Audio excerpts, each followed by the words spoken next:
चुनी हुई सरकार, आम आदमी पार्टी की सरकार, अरविंद केजरीवाल की सरकार के खिलाफ एक बहुत बड़ा राजनीतिक षड्यंत्र प्लान किया जा रहा है। हमें विश्वसनीय सूत्रों से पता चला है कि आने वाले कुछ दिनों में केंद्र सरकार, भारतीय जनता पार्टी शासित केंद्र सरकार दिल्ली में राष्ट्रपति शासन लगाने वाली है।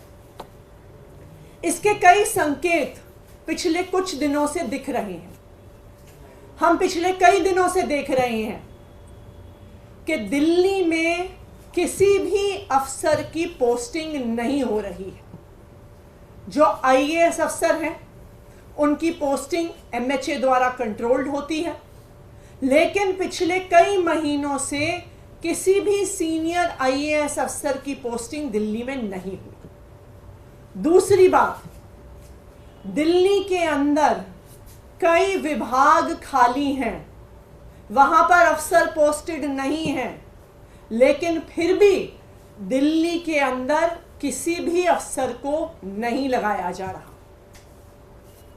तीसरी बात,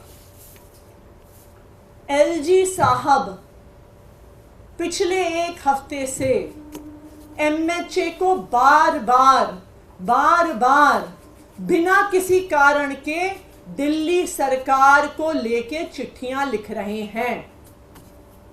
कहते हैं कि मंत्रीगण मीटिंग में नहीं आते, कहते हैं कि मुझे चर्चा करनी है, मैंने मीटिंग पे बुला रहा हूं, ये मीटिंग में नहीं आ रहे हैं।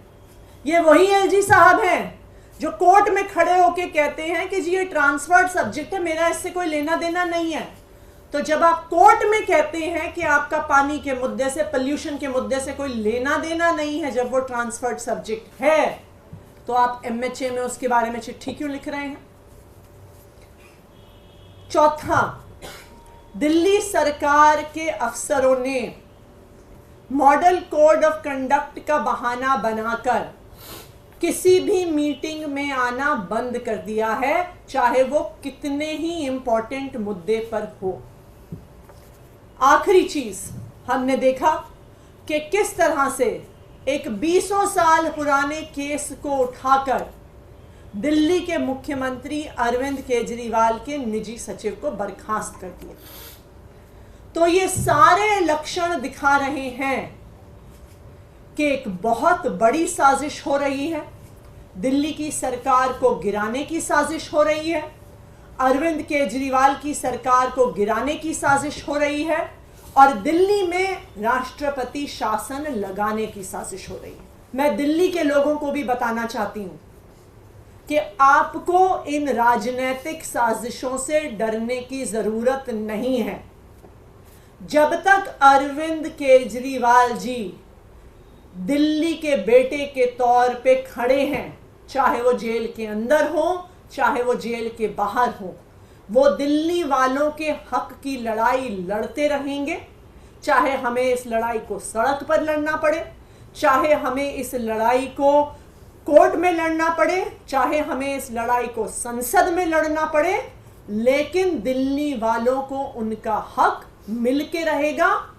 हमसे जुड़े रहने के लिए हमारे YouTube चैनल को सब्सक्राइब करें और नई वीडियो की नोटिफिकेशन के लिए बेल आइकॉन को दबाएं।